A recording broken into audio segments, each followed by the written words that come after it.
Hey, good afternoon, Colleen, Calvin. Thank you so much for coming in today. We really appreciate it, guys.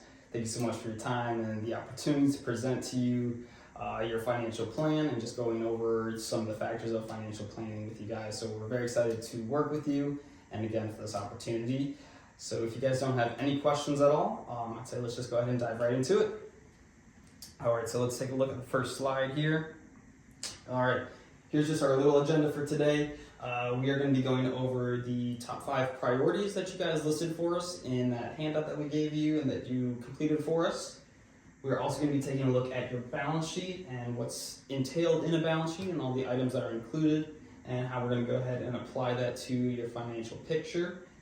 We are also going to be taking a look at the cash flow of your assets coming in each month and where all those monies are going. And then lastly, we are also going to be taking a look at funding a comfortable retirement for both of you guys. That's the main reason why you're here. We want you to have a comfortable retirement and meet all those goals and expectations that you have today. So if we don't have any other questions, let's go ahead and keep moving on here. Alrighty, so here are those top 5 priorities that you listed for us. This is number 1 through 5 here. We have number 1, comfortable retirement. That was your biggest priority that you listed for us. And then we also had funding your children's future education. And then we had long-term care for Colleen's mother, Cynthia. We also had estate planning. And then the last one was just an overall evaluation of your investment portfolio. So these are your top 5 priorities that we're going to be touching on today. And if you have any questions or concerns throughout this, feel free to just stop me and we'll go over them a little more in each detail. Alright, so here is the balance sheet. This is the big monster we're going to tackle. We'll get it out of the way. This will kind of help lead us into the cash flow statement and kind of understand your whole financial picture here. So let's take a look at your assets here on the left. We have your assets broken down by current, investable, and household assets. Go ahead and add up all of these. We have total assets at $1.9 million, which is a great number for you guys. That tells us you've been good at saving your money, you have a bright future as far as retirement goals go, and a very good possibility of meeting all those goals. Now if we go over here and take a look at the right side, we have your liabilities, any debt that you currently have, current equity, and then we add those up together. See that the numbers balance out here. So this is your balance sheet. This is just a big financial picture of everything that you guys currently have and where it's allocated. We're going to take a look at this a little more into detail and some other slides coming up. So let's go ahead and move on. Alrighty. Let's go ahead and hit statement of monthly cash flow here. So let's just break this down real quick. So we see your salary is monthly $8,000. And then take a look at your debt is $4,455. And then total expenditures or other expenditures we have $2,531. We add up all of those, we're going to get $6,986. Subtract that from your monthly income, and we will have a remaining $1,013.67 left over, which is great. Excuse me. So let's go over some pros and cons of your current cash flow here. The first pro that we noticed here was you guys are doing a great job saving your money. You're saving roughly 26% of your monthly income, whether that be retirement accounts, just general saving accounts, or 529 accounts. We can show you how we actually got that 26% number here. We just took 401k, IRA, 529 savings, added those up, then divided that by your monthly salary, gives us that 26% number. So you guys are doing great there, so just wanted to point that out. Another good thing that you guys are doing here is paying off your debt. So we see here that you guys are putting $4,455 towards paying off your debt via mortgage, auto loans, and credit card debt. And if we again do a similar calculation, divide that by your monthly salary, that's 56% of your monthly salary is being put towards paying off your debt, which is great. You're eliminating that debt, which is a wonderful thing, and that tells us that you are allocating money correctly, adequately, and lastly, it also states that you're living within your means. And what we really mean by living within your means is really not taking money that you don't have and applying it to live a more luxurious lifestyle than what you can actually afford. So what tells us is what you're really living by your means is this number right here. you guys have some residual funds left over, you're not scrounging by month to month, you're saving a good amount, you're managing your funds right, you're not taking on too much debt, so that's great. So we just wanted to go over those big pros with you. You guys are doing a great job. Excuse me. All right, now let's take a look at the cons here. So number one con we see is just a large credit card debt. You guys have roughly around $21,000 in credit card debt. So the reason we're pointing that one out, opposed to either a home mortgage or an auto loan, is credit card debt has a much higher interest rate than a home mortgage or an auto loan.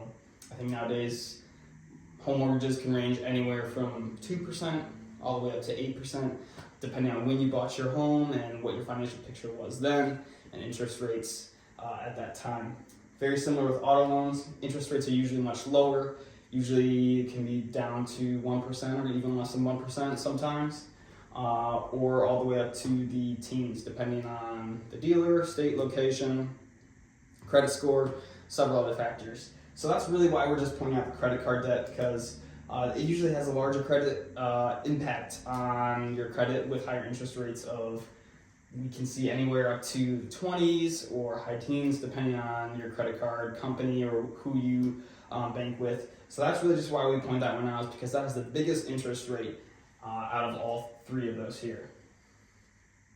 All right, so then moving on, the second con that we're going to be talking about here, and which was actually one of your 5 priorities, was funding your children's college tuition.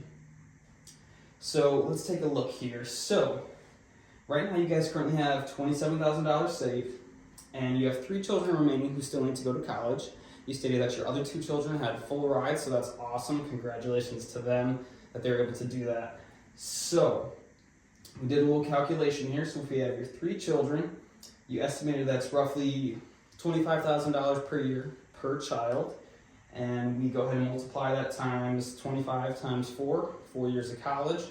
That's roughly $100,000 per child times 3 children gives us a total cost of $300,000. So if you wish to completely pay for your children's college tuition and just all of their expenses, you will need about $300,000. Granted, this doesn't take into consideration any scholarships or any other discounts that may be applied to the college tuition for your children, so that number is subject to change. We see that you've got to that $27,000 by saving $133 in a 529 plan on a monthly basis. If you keep saving that dollar amount throughout the years, you will get up to $12,799 within the next 8 years, roughly. So if we go ahead and add that to the $27,000 that you already have saved, that's going to give you a grand total of $39,799.68, which is a great number, but unfortunately we are not close enough to that $300K number. We're still pretty far out here. So that is something we need to address. So either, like I said, if your kids are academically inclined or if they're involved in sports, really encourage them for going out for scholarships, because that can really help reduce that dollar amount there, or possibly commuting to their school or going to an in-state school to help reduce tuition costs that way as well. But that is the big number here. So as of right now, if you guys stay on your current track, unfortunately you will not be able to make that dollar amount there work for your children. So there's a couple different paths that I stated that we can go over, and then we can kind of reevaluate here. If you want to potentially take more of that $1,000 that you have left over and maybe add a portion of that to your children's 529s, that could certainly help get you to that larger number quicker. It may not get you all the way to $300,000, but could certainly help cover the difference there. So if you don't have any other questions on this one, we're going to go ahead and move on to the next slide here. Alrighty. So one of the other priorities that you guys had here was long-term care for Colleen's mother, Cynthia. So this is just the basic information we have for Cynthia right here on the left. You guys stated that she was 81 years old, and you stated that she had a net worth of roughly $260,000 that you guys are expecting to inherit whenever she passes. And then unfortunately the last thing you mentioned was that she is in not great health and she may need special care in the near future. And then one other item I did want to point out is we did see that there was no POA listed or power of attorney This is something you guys may want to take a look at for Cynthia. Power of attorney, if you aren't familiar with that term or how it works, is a power of attorney is someone who can act on behalf of an individual if they become incapacitated or not mentally able to act on behalf of themselves. So POA is definitely something I would recommend looking into, or possibly just a healthcare POA, someone who can just make decisions for the person's healthcare, whether it's paying their healthcare bills, taking them to doctor visits, and covering the medical side payments and all that stuff. So we noticed there's no POA, so that'd be one thing we would recommend here. Excuse me. Let's go ahead and take a look at Cynthia's long-term care needs and what that might entail. So, a couple of ways you guys can go about this is you could either, option A, you could have Cynthia move in with you and you could help take care of her that way. I know you guys are busy people, and Calvin, you got a busy job, and Colleen, I know you're a busy woman as well. So if that's not an option, or if that's not possible, you guys could always look at a retirement home or a senior living, assisted living center. Excuse me. In our handout that we gave to you guys when you completed it, you estimated if you did send her to a retirement home, that would be around $300 per day. And if we times that 30 days, that's roughly $9,000 per month. So that is a pretty substantial dollar amount here. And this 260 could be used to cover part of that 9,000. Granted, we're not exactly sure how this 260 is allocated. It could be locked up in certain retirement funds. This could be in some other items that we can't exactly liquidate that cash quickly enough. So we don't know if we could use this 260 here. So a couple ways that we could go about this is we could, actually we'll skip down, move here. What you guys could do is you could borrow money from a savings, from one of your guys' savings accounts, or possibly one of your other retirement accounts or 401ks, and you could use those monies to cover the $9,000 per month. And then whenever Cynthia does pass, you could take that expected inheritance of $260,000 to then replenish those retirement accounts that you depleted to cover those expenses. Another possible option is you could still borrow those monies from your retirement accounts or other investments, and you could also take out a life insurance policy on Cynthia and pay the premiums and have yourselves listed as the beneficiaries. So when she does pass, you can then receive those funds from the life insurance company and then again use it to replenish your savings accounts or retirement accounts or wherever you drew those funds from. So you have a couple options here to take care of Cynthia in a long-term run. Again, we don't know all the little details yet, but this is just an overall picture to kind of help us see what your general options are. Okay, now let's move on to estate planning, another one of your points that you guys pointed out as a priority. As we saw on the balance sheet, you guys have a total assets of $1.9 million. Just to look at this from the get-go, we see if you take your current assets and invest them properly into a moderate to moderate aggressive, I saw in your guys' handout, you guys said you were more moderate, so probably more moderate portfolio, you could drastically change that number from 1.9 to well over 2 million, 3 million, potentially 4 million, depending on how the markets do and perform and how risky of a portfolio you guys want to take on. So I just want to let you know that this 1.9 million number is definitely subject to growth. And so when it comes to planning your estate, I would not use this 1.9 to plan your current estate. I would definitely expect that number to be much higher. So what I would suggest for planning an estate, Calvin, you are an attorney and you work at a law office, so I'm sure you have a lot of great connections here and probably already have some insight or ideas on this. But what we would suggest is meet with a specific estate planning attorney.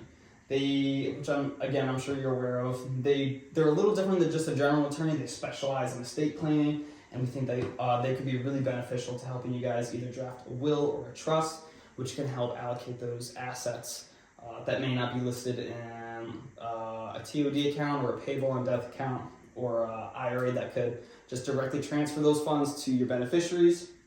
This will kind of help cover any holes in your financial picture to get those assets to your beneficiaries. Excuse me. Another thing that we would suggest is not only meet with a lawyer and a financial professional, but also meet with a CPA or a tax professional. The reason we say meet with a CPA or a tax professional is just the three people that you really want helping you with your retirement is financial professional, your attorney, and then CPA, someone who really understands the tax codes and can work with your financial professional and your attorney to help decide what's the best route to go for you guys, whether that's going through the probate process, or going to a trust or a will or whatnot. So we really think it's important to meet with a CPA as well. And then lastly, another item that we could look at is life insurance policies. So a life insurance policy could be beneficial to you guys to help provide a larger dollar amount for your heirs or beneficiaries. If you want to provide them something maybe greater than that 1.9 million or whatever that 1.9 million grows into, a life insurance policy would be a great way to make that number much bigger for your heirs. All right, the big one here, funding a comfortable retirement. So you guys stated these were your retirement goals on that handout. You guys wanted to be fully retired by age 60. Calvin, you're currently the only one working right now, and you're age 53. So that's another 7 years till when you guys hopefully want to retire. You also stated that you wanted growth and fixed income assets. So you want your current assets to grow, and you also want to produce some income along the way. That's going to be moderately conservative, and it's going to be a guaranteed source of income. You also stated that time horizon is going to be roughly 10 to 20 years is what you expect, and that you also want to maintain a monthly income of $8,000. All right, so now we're going to look at how we can achieve that comfortable retirement. So if we take a look here at your monthly expenses once you retire, okay, this is once you retire, not what they are now, but when you retire. So 7 years, give or take a couple years. So first off, let's start with your mortgage. So your mortgage will be paid off in 9.5 years. So my initial suggestion or recommendation would be wait to retire until you have that mortgage paid off. So whether that be taking some of that additional $1,000 a month and allocating that towards your mortgage, or maybe working an additional 2 or 3 years just to make sure you have that mortgage paid off. Because once you do have that paid off, that's going to be $3,200 that you guys are going to be saving each month, which is a great number that you're going to be able to allocate towards other things, or you can just save, or whatever you want to do with it. So my recommendation would definitely be to pay off that mortgage before you guys retire. Similar item with the auto loans. These will be paid off in roughly 4.5 years based off of the information you guys gave us, and you guys are currently paying $820 per month. So if we add both of these together, in 9.5 years, you guys will both have the home and auto debts paid off, decreasing your annual expenses by $4,000. That means that at the end of this time period, your guys' monthly expenditures will be only $4,000. So I bring this $4,000 number up because if that's our number there, you may not need that $8,000 that you guys originally thought you wanted to have the same lifestyle. Granted, this does not take into consideration inflation, which is subject to change, which is anywhere from 2 to 4% every year. That's just been the average. Again, it's subject to change based on a number of factors. But I just want to point this out that if you get that mortgage and those auto loans paid off quickly, that could definitely help you in your retirement. And then some other sources of income that you guys can have when you're retired. Social Security. So the earliest you guys can start taking from Social Security is age 62. And I do want to point out that if you wait until you're age 67, that's when you can collect full Social Security benefits. So if you start taking benefits at 62, you're going to get a discounted amount of your actual Social Security benefits. So if you wait till 67 to start your Social Security, instead of 62, you can get much higher benefits there. In addition to that, I don't have on the screen here, but between 67 and 70 is the last year where your Social Security benefits actually top out. So every year that you wait after 67, so 68, 69, and 70, your Social Security benefits will increase by 8% each year. So it's really a good idea to wait to take Social Security until as late as possible. So that's just something to keep in mind as well. Let's go ahead and move down to investable assets. So as of today, March 8th, 2025, you guys have a total of $964,200 invested in your 401ks, your IRAs, annuities, etc. Excuse me. So if we go ahead and take those funds and invest them into a moderate portfolio, or possibly convert them into a Roth IRA moderate portfolio, the historical average rate of return of a portfolio like that has been roughly 8% over the past roughly 100 years. So if we apply the rule of 72, which states how long your current assets take to double in value, so if we apply that formula here, that would be 9 years. So in 9 years, that 964,000 could turn into a potential 1.8 million. So we just want to point this out, stating that if you invest your funds properly, you can see substantial growth here, and very substantial growth that can help you in your retirement. Now notice this 9 years here. I'm kind of focusing on 9 years a lot. We see a 9 years for the mortgages. We see 9 years here. So my recommendation so far is to maybe work till age 62. So that would be 9 years from now, or 63. Because if you wait till 63, you can start taking your Social Security. You'll have a much larger portfolio of investments, and your mortgages and auto loans will be paid off. So with that being said, we have this 1.8 million number here.